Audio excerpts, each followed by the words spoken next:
This segment of the news is brought to you by Sun Oil Limited. 2 Canadian females were arraigned in magistrates' court today on fraud charges. Appearing before Magistrate Samuel McKinney, 23-year-old Sydney Mills and 25-year-old Natasha Stolov were both charged on 11 counts of fraud by false pretense. It is alleged that after having a few drinks with one of the male hotel guests at Atlantis Paradise Island Resort, they stole the man's room key and later racked up a number of charges totaling over $10,000 from January 16th to the 18th on drinks of food, spa services, and clothing. However, the women were only responsible for $4,500 of the total amount. They were also seen around Atlantis with 2 men who were also purchasing merchandise and drinks. Police are still looking for those men. Due to the nature of the crime, the Canadian Embassy refused to send legal counsel to the pair. Subsequently, they received representation from attorney Alex Dorset. The duo pleaded guilty to all the charges. The magistrate gave the defendants the option to pay a little over $2,000 each or serve time. Their departure flight is scheduled for tomorrow. However, they are required to pay the fine before they are allowed to leave. They were remanded to the Department of Immigration. New uniforms and equipment for the police force. Officers of the Drug Enforcement Agency and Strike Force and Marine Support Unit were today gifted with these items courtesy of the U.S. Embassy. U.S. Chargé d'Affaires James Denver Heron. This is a noble cause. Here, Bahamian and U.S. law enforcement officials come together in this noble pursuit. However, they take it one step further.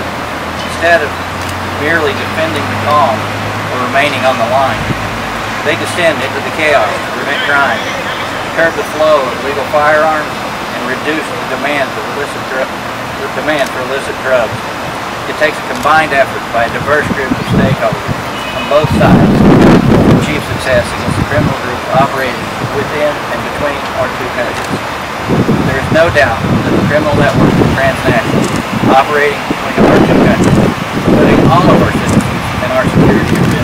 On hand for the presentation was Police Force Commissioner Anthony Ferguson, who gave this response when questioned about the rash of police-involved killings. The police mandate is to prevent, detect crime and arrest persons who commit crime. And I think that is the other half of anything else outside of that is another spectrum.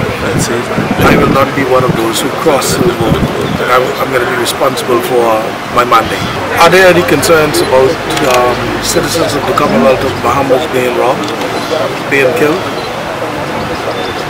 I think once that question is answered, and I think we have a fair position. The police force's new equipment follows the presentation of body cams for the Department of Immigration. No cost attached to any of its undertakings, but the Downtown Nassau Partnership promises that the complete makeover it has planned for the city center will make it more attractive for tourists. Tourism Minister Dionisio De Aguilar explains. I'm entertaining a lot of projects from the Junkanoo Beach going down to the fish fry. Bahamian entrepreneurs coming forward with ideas to provide our foreign visitors with something additional to do. Then obviously Mr. Fields alluded to the BID, the Business Improvement District, which will hopefully provide the funding for the revitalization, the refreshing of Bay Street. And that's very important for, to do something different than what's there now. I don't think any of us are happy with what's there now. And then as we move east of East Street, I envision that as the living component of this living city we're trying to make. There are 3 components to a successful downtown. Number 1 is parking. Number 2 is accommodation for people to live. And number 3 are food and beverage and retail options, nightlife for people to enjoy. Now, not only tourists are expected to benefit from downtown's facelift, but Bahamians, particularly those who work in the area as well. The government of the Bahamas is concerned about ensuring that things move more smoothly, that downtown is more accessible, that downtown becomes user-friendly, that downtown becomes a beehive of activity, first and foremost, for us who live here in the province. And then Inizio's tourists will come and enjoy for a few hours what it is that we enjoy every day. We look forward to having Gombe downtown, not for the tourists, for us. We look forward to other festivals downtown, not for the tourists, for us. And they will happen to come, and more of them will come. Minister of Local Government and Transport, Frankie Campbell, confirmed that a proper unified busing system alleviating traffic congestion of downtown is still in the works. Immediately east, south, and west of the downtown area for buses to a terminal of sorts, where buses will have the opportunity to come in, drop off their passengers. Those passengers would then be provided with free transportation to the downtown area.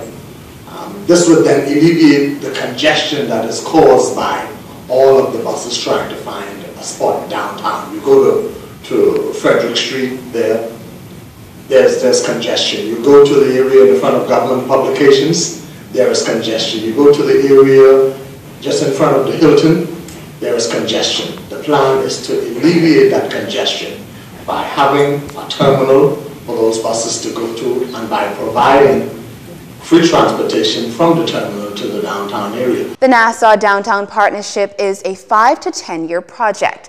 Stay with us. Our final story is up next. This segment of the news has been brought to you by Sun Oil Limited.